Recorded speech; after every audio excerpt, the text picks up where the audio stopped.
છે, ભાઈ બધા સંકલ્પ પડતા મૂકીને એકાગ્ર ચિત્તને શું વાતો આવે છે, શું કરણ છે, એમાંથી આપણે અમલમાં મૂકવું છે, એ ભાવથી સાંભળવું. તમારે નિયમ હતા, વચનાવત વાંચવાનો નિયમ હોય બધા, વાંચતી વખતે તો મનમાં આમાં મારે અમલમાં મૂકવું છે એ રીતે વાંચવું, ખાલી વાંચવા ખાતર વાંચવા નહીં. કાંઈ બીજા સંકલ્પ ઘૂસી જ જવાના અંદર, એમને તો વાંચશો ને. અમલમાં જમવા બેસે તો બીજા કોઈ સંકલ્પ આવતા નથી, એટલે આઈટમ જ દેખાય, બીજું કોઈ વિચાર જ ના આવે. તમે બોલો છે કે નહીં? દુકાનો બધું તે બધું બનાવ, ખાસ જમણવાર હોય તો, ઘરમાં તો હજુ રોટલા હોય એટલે બહુ એના, પણ જમણવારમાં તો બાકી ના રાખે, તો બાજુનો જ ના, અહીં લાડુ પીરસ, અહીં દાળ, અરે પોતે જ લાડુ દાળ બધું બધા હોવ જમી જ લેશે. એ રીતે કથામાં બેસીને આપણે સાંભળીએ. એ શબ્દો તમે જો એટલું બળાવીએ ને જીવમાં, કંઈક સાક્ષાત મૂર્તિમાન વસ્તુ છે, આ કલ્પના નથી. આ હા, ભગવાન પોતે પૂર્ણ નારાયણ પૃથ્વી પધાર્યા.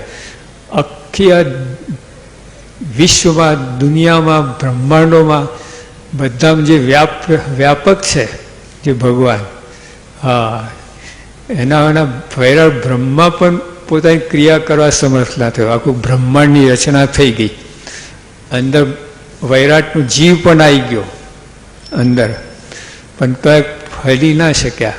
પછી ભગવાનનો પ્રવેશ થયો જીવમાં, વૈરાટના જીવમાં ભગવાન પ્રવેશ્યા, વાસુદેવ ભગવાન, પછી ક્રિયાકરણ સમર્થ થયા. એવા ભગવાન આ પૃથ્વી, એની આ વાતો છે, એનો આ મહિમા છે, એની સાથે આપણે સંબંધ બાંધવાનો છે. એટલે એમાં પછી આ ગડબડ ચાલતી, આમ આગા પાછા થતા આ કરતું, હું તમે સમજ્યા? આ બાળકોની રમત છે. આ કંઈક ઓફિસ, બધા આનાથી કોઈ મોટી વાત નથી. કરોડ કરોડ કામ કરીએ છીએ, શું બાકી રહ્યું? કોને કરોડ કામ છે? અમેરિકન પ્રેસિડેન્ટ કરોડ કામ નથી, એને બહુ તો 100 કામ હશે, અને એના એ જ કામ ઉથલાયા કરે. નવા રોડ નથી હોતા, એના એ જ કામ રોજ ઉથલાયા કરે. મેં હિસાબ કાઢો તો રોજ 300 નવા કામ હોય ને, રોજ. આજે કામ કર્યા, આવતીકાલે બીજા નવા 300, પરમ દિવસે બીજા નવા 300, એમ આખી જિંદગી કરે તો માંડ કરોડ કામ થાય. કોને 300 કામ? આપણે કાશ્મીરનું પ્રોબ્લેમ પંડિત જવાહરલાલ ચાલ્યું આવે છે, એનો એ ઉથલાયા કરે છે. જે કંઈ કામ હોય બધા સરકાર, એને એ જ કામ આગળ પાછું કર્યા રાખે, કાગળિયા ફેરો રાખે, નવા તો હોતા જ નથી કંઈ. છતાં સ્વામી આટલું બધું કે કરોડ કરોડ કામ કરી રહ્યા છે બધા. આ સત્સંગનો મહિમા, આવો જો મહિમા હોય તો દુકાનમાં તો એન્ટર થાવ છો, કેટલા સાવધાન થઈ જાય. મોટી ફર્મ હોય, મોટા ડાયરેક્ટર હોય, અંદર પોતાના રૂમમાં બેસે ને તો એકદમ બધું એને બધા વિચાર બંધ થઈને ઓલા જ વિચાર આવવા લાગે પોતાના. અને આપણે તો અહીં ભગવાન ખોરામાં બેઠા તો લાતાટીએ છીએ ભગવાન, કુણીઓ મારી. હા, અપમાન જ છે આ. ભગવાનની સામે તે ઊભા છે, બીજા વિચાર આવે એ સમજ્યા જ નથી આપણે. એટલે આપણે આ ટેવ જ એવી પડી છે ને, ગડબડ ગોટા પ્રભુ મોટા, આ બધું સુધારો કરવો પડે. તમે જો બીજે જો, તમે બીજો તો કેટલો વ્યવસ્થિત હોય છે, એને પ્રાપ્તિ કાંઈ નથી તો કેટલા વ્યવસ્થિત હોય, અને આપણે પ્રાપ્તિ આટલી મોટી ગડબડ. સ્વામી કે ગડબડ પણ સર્વોપરી, પ્રમુખ સ્વામી કહે ને આપણી ગડબડ પણ સર્વોપરી. હા, એટલે બધું આવું રાખીને 2 વાક્ય ઉતરી જાય ને તો કામ થઈ જાય, એવો આ સત્સંગ છે.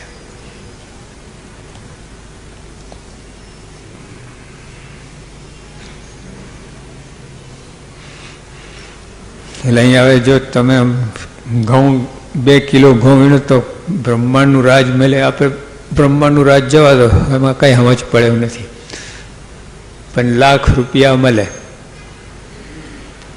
1 કિલો ઘઉં વીણ્યા લાખ રૂપિયા મળે. એ ક્રિયા કેવી થાય બોલો? ઘઉં વીણવાની ક્રિયા કેવી થાય? આપણે તમે આરતીમાં અહીં આવો, આરતી અટેન્ડ કરો, તમને 10 લાખ રૂપિયા આપવામાં આવશે તો આરતી કઈ અટેન્ડ થાય?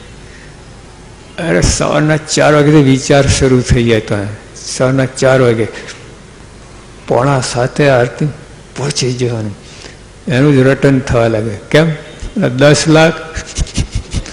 હા, 10 લાખ દેખાય છે ને એટલે આવું થાય. એટલે ટૂંકમાં આ બધી ક્રિયા, કોઈ પણ ભગવાન સંબંધી ક્રિયા, એમાં સત્પુરુષ રાજી થતા ભગવાન, એ બધી ક્રિયાનું ફળ બહુ છે. એટલે જેમ લફર જફર ના કરવું. હા, તે વચ્ચે કોઈ ઘઉં વીણતા હોય, કોઈ વચ્ચે બોલાવે તો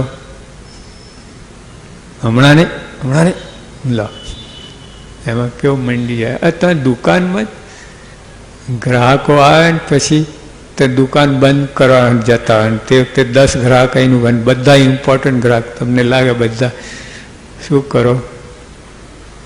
ગો હવે કમ ટુમારો એવું બોલો, અડધો કલાક વધારે ખોલીને પતાવી જ દઈએ આપણે.